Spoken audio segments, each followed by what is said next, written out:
So Israel struck Hamas headquarters in Qatar a few days ago, and everyone dissented from it, even Trump. Even the Mossad dissented from it. They said it was a horrible idea.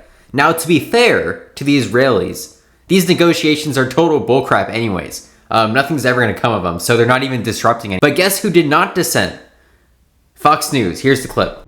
Give us your assessment of this attack in Qatar.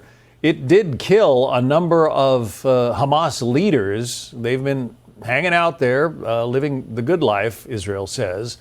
They're not alive anymore, General. Give us your sense of whether this attack, from a military standpoint, was it worth it? Well, first of all, this is the senior headquarters of Hamas, and they have been in residence for years in Qatar. What are they doing there? Why is Qatar even putting up with something like this? Qatar, as we all know, has been funding Hamas for years. And this public exposure of this attack, I think, is renewing an engagement about Qatar and what are their motivations here. They try to be the arbitrator and negotiator between Hamas and Israel. But if you're hosting, and I say hosting, Hamas's senior headquarters for years in your country, are you indeed supporting that organization? And if you're financing their ability to fight against Israel, are you supporting that organization? Have you really taken a side? I think they have. And the evidence speaks clearly to it. So Israel has a right to take down the headquarters of the very enemy that not only directed and approved and financed the attack on October the 7th. And that's the reality here. Now, whether the timing was the best or not, I leave that up to the Israelis. They know what's taking place out here. We could sit back an ocean away and say to ourselves, well, we're negotiating, we're trying to make a deal. Is that the best time to do this? I leave that to the Israelis. And what's driving them? The people were together. When's the next time they're ever going to be together? I don't know what the tactic. All right, so most of everything he said there was false. Nobody at the top of Hamas was killed in these strikes. These people were all lower level, meeting to discuss the potential Trump deal that they were never going to sign. Why were they never going to sign it? Because the Trump deal demands total surrender. It's basically surrender and we'll give you 60 days of ceasefire. And during that 60 days, we promise to negotiate with you. And his talking about like, we shouldn't be saying across the ocean like what the Israelis should be doing with their negotiations. It's like we fund them. The idea that Qatar was the entity funding Hamas, while Netanyahu was actively convincing his Likud party faction to vote for the policy that allowed Qatar funds to flow into Hamas every month, is also silly. Netanyahu directly approved those funds. So all of this is untrue, of course. There's no excuse for striking the people you must strike a peace deal with. There's no way out of this conflict without striking a peace deal with some extremist figure. Now, I say extremist from the point of view of the Israelis. You will always have to strike a peace deal with someone that you do not like. And by killing those people that you do not like in an endless fashion, which is what I think is wrong with this war, you are doing absolutely nothing productive. But let's hear what else he has to say. And sitting back and trying to second guess it, I don't think that's right. I defer to the Israelis on this. These are the senior leaders that started October the 7th and have been opposed to Israel and trying to destroy the state of Israel for years. And they certainly have a right to take them down. We felt we had the right to fly into Pakistan, a sovereign state, without Pakistan's approval and kill Osama bin Laden after he killed 3,000 of our Americans. We felt an obligation and a duty to do that. And I think that's kind of where the Israelis are on this. All right, obviously multiple things wrong with that analogy. We weren't trying to negotiate with Osama bin Laden. We were not in any kind of ongoing conflict with Osama bin Laden in which we were the perpetrators of something that the rest of the world agreed we were in the wrong for, right?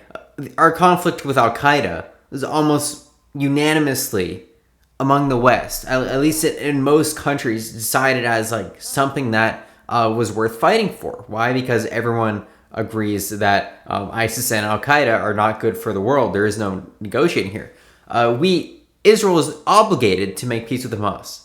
We weren't obligated to negotiate with Al Qaeda because their demands were a global purging of people who did not subscribe to their specific branch of Islam.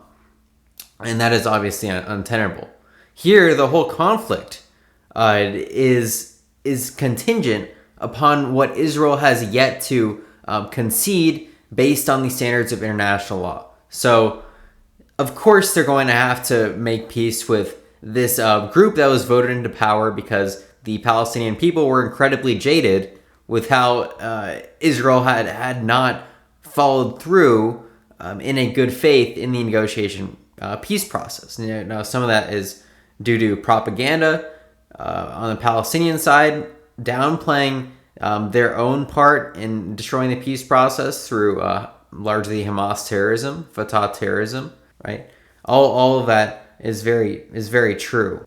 It's not a very good comparison. And it just goes back to the core point of why this war is so untenable. And even if Israel is fighting the most moral war in existence, and I argue that they're fighting a very mediocre war in how it's being handled. I don't think that they're egregiously just like have no regard for Palestinian lives, at least in the procedures that they employ to do their airstrikes.